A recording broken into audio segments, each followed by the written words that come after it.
We'll go ahead and move to Chancellor's report. Go ahead, Chancellor. Thank you very much. First of all, thanks for many of you that are in the audience.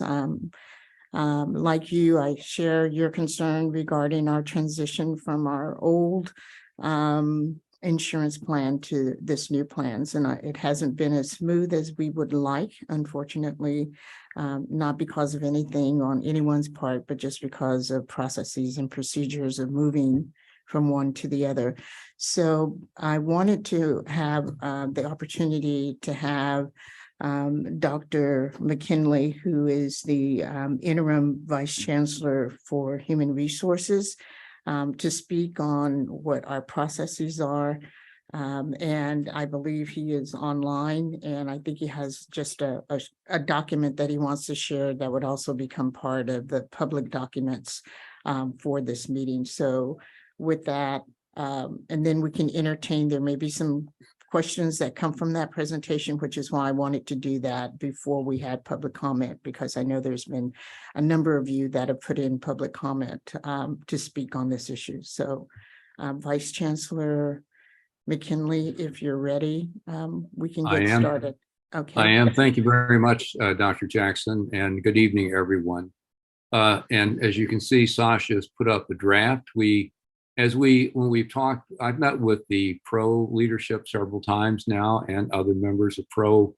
And one of the things, of course, that we said we would do would be to maintain the same or better coverage than we've had in the past for our pre-2004 retirees, the ones that have lifetime benefits.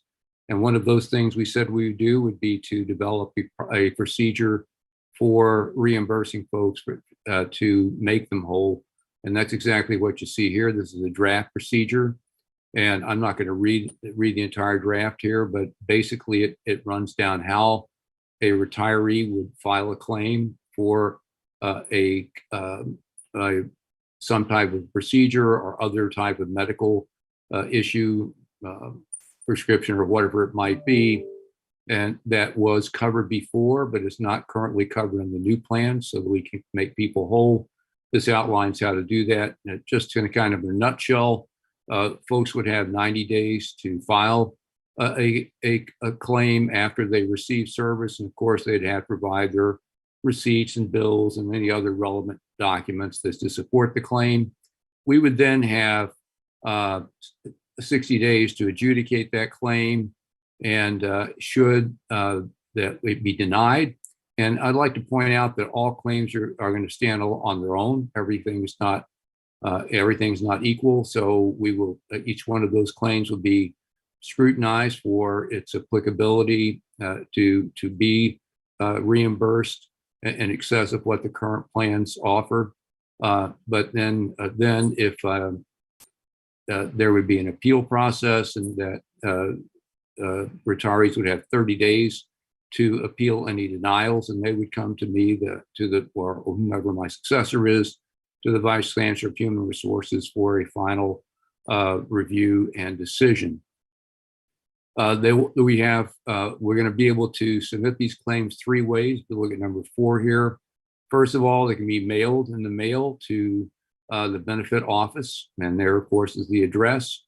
And with the supporting documents in PDF, all we need are PDF copies of things, or they can be sent via email. There's a new email that's been created, retiree claims at peralta.edu, and they can be submitted that way. Or number 3, there will be a link which is going to be created later this week, where they can submit it on everything online using an e-form or what is called a fillable PDF form, and submitting their supporting documents with that. And you can see that we've already talked about adjudication of the claims and what have you. We'll also be then announcing this by Friday. We'll send this out. I've also sent this a draft to the PRO leadership, as I said I would do. I'd like to point out that we had promised that we would have this out by the end of March, and this is that we've done exactly what we said we would do. And with regard to that. So I'd also like to let everyone know that our benefit manager, Harazan Odembo, who, by the way, has done a really good job. This has been a very difficult process. It's been very complicated. He's done a very good job. That unfortunately he has also some personal issues, and he's going to need to go on family medical leave for the next 2 months to care for his ailing mother in Kenya. Evidently, there's no one else that she has that could provide that care for her, so he will be doing that. We have already reached out to Alliant and others to find a suitable person to fill in for him, benefit manager, and it with an independent contractor contract in order to fill in that gap. We are repurposing one of our existing staff, Nora Tucker, who works in employee relations. We're going to train her to do a lot of these things. We have also provided pro leadership with 2 temporary positions that we plan to fill, so that possibly there are some retirees that may want to avail themselves of those opportunities. We will be posting those jobs very soon. One we can post right away, another one we have to actually create a job description, so we're working on that right now. We'll have that in place as soon as we can. So that will be able to augment our ability to provide this claim services, and also to provide administrative support for the part-time faculty health plan that's going to be improved in the coming year. I want to reinforce the fact that we have said that we would keep people whole. And we've also said that we would be producing a statement or a definition of what that is. We'll have that by the end of the week. Our lawyers are still working on that to make sure it's in good shape. And we also will be producing the claim form, which we'll also have by the end of the week for folks to be able to submit these claims. And I'll be happy to answer any questions that folks might have. Colleagues, do we have any questions for Dr. McKinley? Madam President, I do. Go ahead.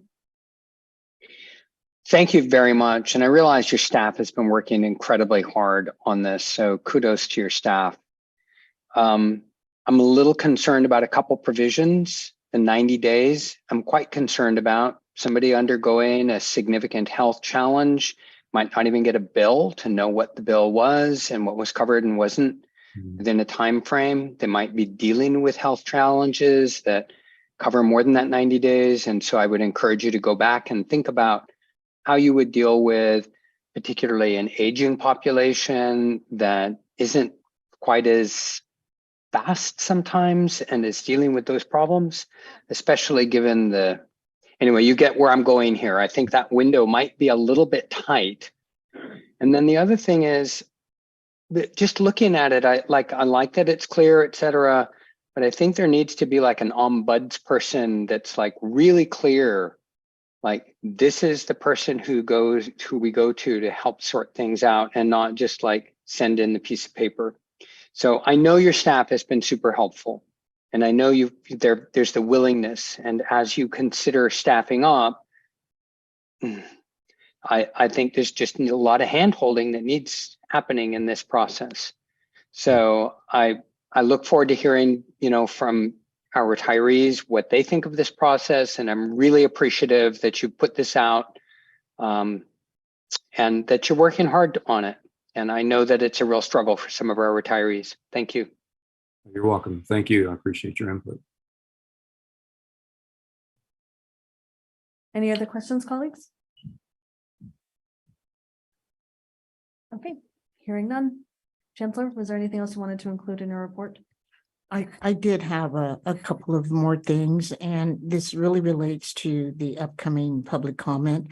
I know that not everyone has a copy of this, and so we will try to, with the board's indulgence, if there are some questions, I would ask if at the end of public comment, if VC McKinley could try to adjust those. I know that's a little different in that in public comment, we're supposed to listen and not interchange, but if we wait to the very end there may be some repetitive themes that come out that he might be able to address, and I would ask if we could do that. And then lastly, as Matthew indicated, we've had our colleagues, a couple of our colleagues that are passed on that are no longer with us. One of them is affectionately known as Cousin Bob Grill, or Cousin Bob, to many of us, a CIS instructor at College of Alameda for a number of years. And also at Laney College, Leon Dockery, art instructor for a number of years, that also passed away within the last 30 days. And so before we close the session, I would ask if Dr. Rudy Besikoff and also Dr. Diana Barami would make a few comments on both of those individuals, and if we could close in their honor for their contributions to the college and to the district. Thank you. Go ahead, President Besikoff. You want to do that later today? Okay, great, thanks.